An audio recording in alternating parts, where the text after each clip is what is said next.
Shpresoj që tani astrologe. do ta kemi në lidhje edhe korrespondentet ton, Valdeta Ismaili, e cila do të na tregon ose do të shikojmë surprizën se ku ndodhet konkretisht ai. Pas ka gjetur një kënd të bukur, një shtëpi aty mbrapa. Nuk jam në piknik. Në piknik në pas Unë ka di të gjej dalë. këndet më të bukura çdo herë. Dhe thema të çdo herë. Çdo herë shoh sende të bukura. Nuk dua të shoh sendet e këqija, sendet e zymta. Kështu që nuk jam në piknik. Jam në komunën e Çajirit, në lagjen Fush Topan. Të duket ajo prapavia, Valdeta. Valdeta, të duket ajo prapavia, të duket sikur je mbi ombrellë, sa bukur ka gjetë këndin. Ombrellë, kam gjetur kështu, kam bërë një balans të mirë. Shumë të bukur e ka bërë. Perfekte. Edhe regjisor, edhe Steven Spielberg do të kishte lakmi për këndin e kamerës që e ke vendosur. Bravo, Vala. Dritro, më ndëgjo, kam filluar disi më shumë prapa kamerave të më pëlqen puna se sa para kamerave, është problematike, ndoshta do ju shkoj andej. Mirje, Vala, mirje, qëndro kështu zgjidhni të dyja se po bën një balans të bukur. Të dyjat. Edhe pamjen e kemi Balans të fantastike. bukur. Valdeta, më thuaj, ndodhesh në lagjen Fantastike, Fush Topan për momentin? Po, në komunën e Çajirit, në lagjen Fush Topan, Ashtu? këtu jam në mes të rrugës Metodija Mitevski dhe bulevardit Bosnja-Hercegovina, më duket se ishte ky pas. Dhe kështu që në mëngjes, unë bëra një xhiro afër, do me thënë rrugën Mehmet Gega, Metodija Mitevski dhe Nikola Gërçeto. Do të po shikojmë pamjet këtu për momentin. Tash të bëjmë një xhiro, po të ti shikojni edhe pamjet, Ashtu? se sa do me thënë janë pastruar kontinierët, sa është pastërtia në nivele për pos kontinierëve, edhe për rreth kontinierëve, edhe në fusha, edhe në livade, edhe në këndet, edhe në cepat, edhe në banesat. Dhe për herë, do me thënë, mbas një kohë të gjatë, u zgjova në mëngjes dhe thash, ndoshta kontinierët do jenë të mbuluar me pasi që është e diel, ishte djel, ndoshta nuk kanë ardhur që ti marrin, dhe të hënën do t'jem për plot me mbeturina. Mi po qëfar ndodhi? Ndodhi e kundërta. Ishin të zbrazta, si që i shihni në ekranin tuaj, ndoshta Përfundimisht na erdhi një lajm i mirë, Pikërisht në këtë që po tregon, pikërisht për këtë që po tregon edhe Valdeta, e kemi edhe lajmin që thot Gjogjevski që janë larguar 4500 ton mbeturina. 4500 ton mbeturina janë larguar përfundimisht. Në gjdo të cep, Dritro Valbona dhe përshikuesi tanë, po, duke që kemi dhe atë shumë shenja të mbarë, pasi që unë edhe javën e kaluar 2 herë, kur u zgjova në mëngjes dhe unë isa për në punë, pash punëtorët e higjienës komunale, të cilët të gjitha rrugicat i pastronin. Dhe u humba disit, se rrallë edhe kishte ndodhur, mos të flasë për kohën e fundit, që e lanë pas dore shkupin, dhe e lanë deri në fyt me mbeturinat të mëdha, me ato mini deponit, me deponit që u shkaktuan. Ne edhim dritoro këtu, që e keni edhe në fotografi, afër shkollës Ismail Qemali, që është kontinjera. Ajo ishte një deponi e madhe. Mirë po tani, më shqetësuesja ishte, mirë po tani e shihni me sytë tuaj që është pastërt. Do me thënë, është pastërt edhe për rreth, është pastërt edhe në shkollën brenda. Shikoni pamjet dhe do me thënë pamja është ajo që nuk rren, mirë po pamja që është një treguesi i vërtet. Do me thonë, si shtuaj, kryetari i Shkupit përfundimisht e mbajti premtimi që për 72 orë të paktën, të themi në qoftë se jo 100%, po paktën 90-80-90% po pastrohet qyteti, që do thotë që kemi shenjat mira në lidhje me higjiena. Kemi filluar mirë ta mbajmë këtë temp. Mirë, Dritro, ne e dim se kjo është në ingerenca të qytetit të Shkupit, do me thënë higjiena komunale, mirë po së bashku edhe me kryetarin e komunës së Çajirit, do me thënë bën një teren, një xhiro, që javën e kaluar kanë qenë edhe ne të tëra që edhe banorët këtu e din, se së bashku kanë ardhur, kanë qenë në teren dhe i kanë parë duke higjienën komunale dhe përparqe të gjithë, do me thënë të gjithë kanë participuar, që të gjithë më edhim se parqet, gjelbërimet dhe higjiena komunale është në kompetenca të qytetit të Shkupit, po për këtë herë kanë reaguar edhe vetë, do me thënë, kryetar të komunës, këtu është edhe qytetarët, normal, edhe qytetarët edhe kryetari i komunës Çajirit tani që është zotëri Izet Mexhiti, do me thënë gjithë çka në terren ka që shpresoj se kështu do të ngel dhe do të vazhdon. Nëse vazhdojmë kështu, do me thënë, do kemi edhe ajër të pastërt, edhe nga ana higjienike nuk do të na me Valdeta, një sugjerim, ajër të pastër, jo, Valdeta, sepse ajri i pastër, mund të kemi ajrin më të, nuk do të nuhasim era mbeturina, por sa më të pastër duhet pak sa më shumë kohë për ajër të pastër. Atë thash, mos të nuhasim, se kove të fundit ne nuhatja jonë, do me thënë për rreth, ishte nuhatje një arom e pakëndshme. Kemi bërë krijuar imunitet. Na është adaptuar edhe era tani. Valdeta, një sekond tash. Shqetësimi më i madh imi ishte që rreth shkollës, të paktën që kam parë, rreth shkollës Ismail Qemali, ndodhen 2-3 punkte me kontenjer, të cilët ishin 4 janë. 4 kontenjer. Po i pash 4 kontenjer. Punkte, do më thëmë pika që grumbullohen. Rreth e për qarë shkollë. Unë e pash vetëm një punkt. Dhe kjo është të lutem. Një punkt që ishte... Kjo është shqetësuese sepse për para shkollës, ose anash, ose mbrapa, në çdo hyrje të shkollës, janë një grumbull, një dengi madh i mbeturinave.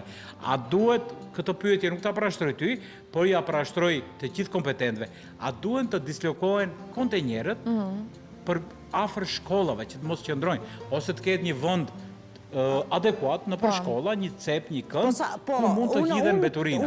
Sepse kjo është shumë shqetësuese. Dritro, unë tash e analizova. Sepse brejtësit filluan që të lëvizin gati në për shkolla ku kemi fëmijë. Definitivisht po.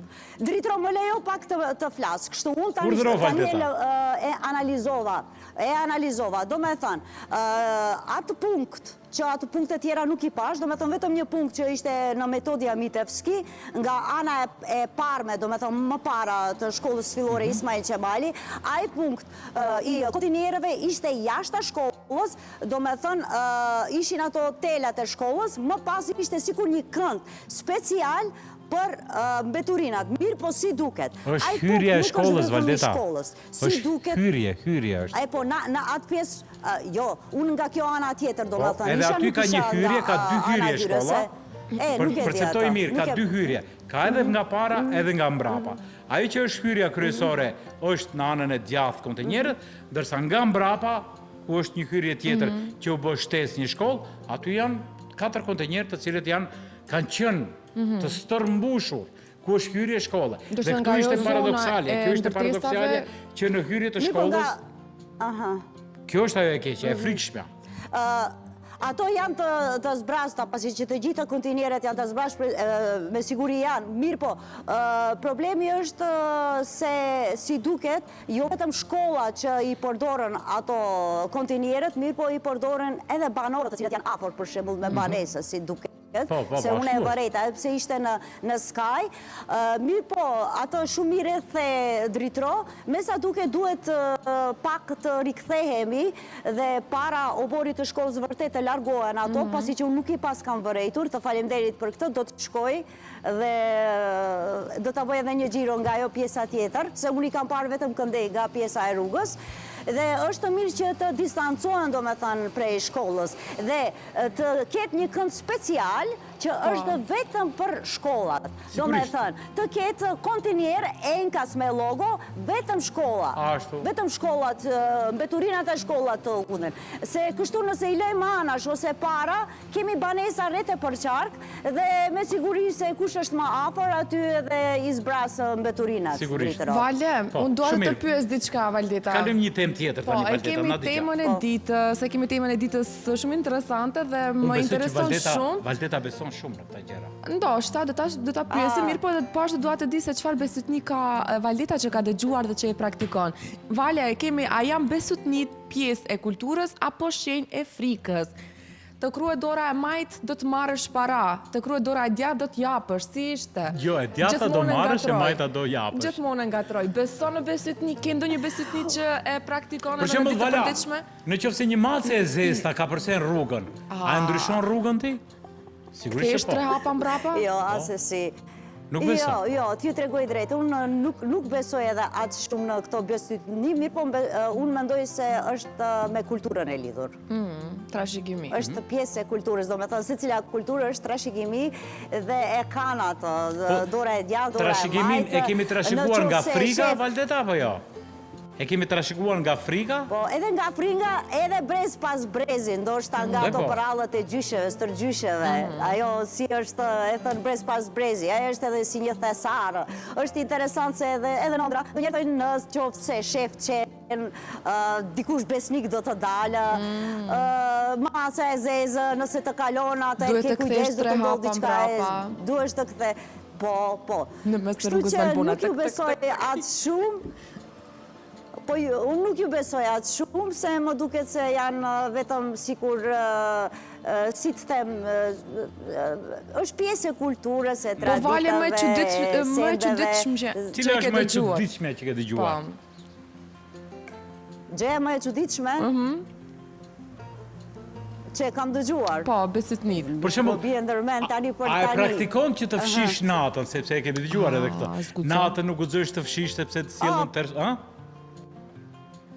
E kam dëgjuar këta thosh, të vërtet. Praktikon të fshish Kam një natën? komshikë e cila më ndëgjoj, e fshin në ora 10, edhe unë e pyes tash, pse tash unë flej herët, pasi që jetoj edhe me nënën, flej herët, pengon në ora 10, po thash të rryma me të lirë, kështu që, po, i fillova të qesh, komshikja tjetër, po, komshikja tjetër vjen e këse, po, e din se nuk sjell fat, është shumë keq edhe natën të fshish, ose të shkundësh, po ne jemi të mahallës, do me thënë, i dim këto sende, po. Do më thënë, deri diku i ke dëgjuar, sigurisht që i ke dëgjuar, por faktën a thuaj që si praktikon, dhe shpresoj dhe uroj që askush mos i praktikon, por janë pjesë të paktën të gojdhënave të dikushme që mundohemi Dërtro, nuk e di pse nuk beson as pak në manifestime. Për shembull, çantën, po nuk e lash, po e lash në tokë, manifestoj që do të më bie buxhet, kjo bereqete. Unë për shembull gjithë jetën çantat e mia nuk kanë ndëjtur lart, gjithmonë poshtë. Edhe jam si e më mirë. Dëgjoj, po them që ajo problemin e njëjtë. Por manifestimi vetë do më thonë vetë... Mënyra. Po, do më thonë është mos respekt dhe çantë. Mënyra. Po, afirmimi, së të them. Mos respekt. Dëgjoj, Dritro, unë kam një problematik të madhe, se çdo herë kam qenë punoj, do me thënë, 2-3 punë dhe njëkohësisht çdo herë kam qenë ashtu, nuk kam qenë lady dama. E ke qartë, të marrë çantën dhe të vendosë në karike ose diku. Unë kam problematike se ku shkoj e lë poshtë. Ja, edhe shifni dhe kamerës, lë poshtë, do njëherë për lyë, gjithë qka, edhe më thonë, nuk të ecë, mos e lërë atje poshtë, se nuk do të kesh para. Ti që e tha, bereqetit të shkoj, jo, bereqeti mu më. Largohet bereqeti. Me largohet. Vale, faleminderit shumë, ka ndonjë informacion tjetër që na vjen nga kryeqyteti, nga Shkupi, si po zhvillohet trafiku edhe pse nëse nuk gabon në bulevardin Bosnia Hercegovina gjithmonë ka trafik të bollshëm. Po, ka trafik të shumë, pasi që kemi edhe universitetin këtu privat që e kemi, për e të rrugës, do me thëmë bë një kaos të matë trafikut. Momentalisht është të qetë, mirë, po kur është orari punës, ose në bas këtimit të punës, atëherë gjdoherë duhet të mirë ndonjë rrugis tjetër, pasi që vërtet është shumë e dendur me komunikacion.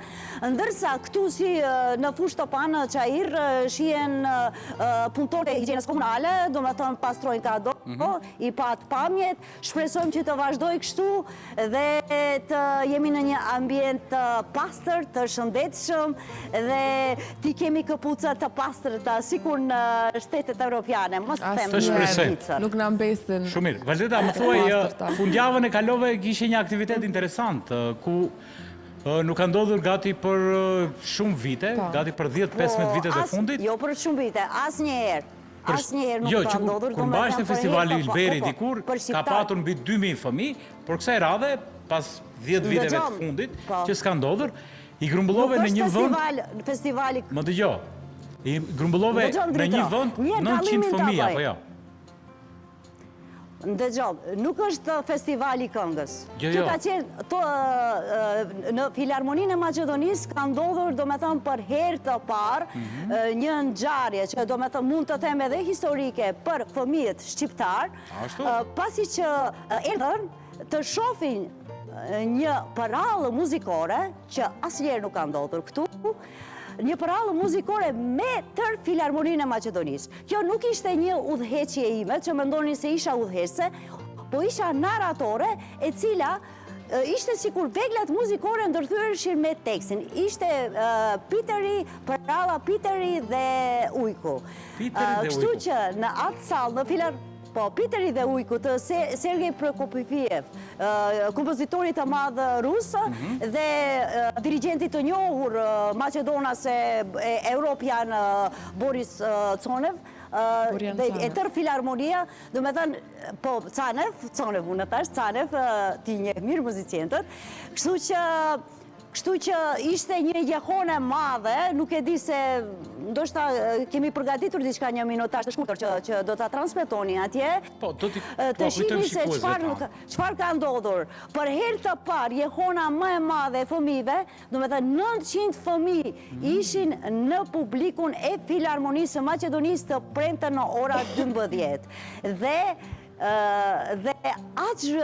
aqë bukur, nuk ka qenë vetëm një parallë muzikore. Mirë po, unë kisha edhe interakcion në fillim për edukimin e muzikës. Pyeta për orkestrin, për Filharmonin, për prezentorin veglat muzikore që përfaqësoheshin në personazhet e kafshëve. Shumë, do të shikojmë kronikën, Valdeta. Kishin interakcion. Do të shikojmë kronikën edhe të dëshirojmë ditë të mbarë, punë të mbarë. Faleminderit shumë. Qofsh kështu energjike si gjithmonë të qofë së bashku me ne. Të uroj një ditë të mbarë dhe shihemi në punë. Me lajme të mira, çdo herë të jemi me lajme të mira të hënave. Faleminderit Valdete, miq dashur, ora e saktë shënon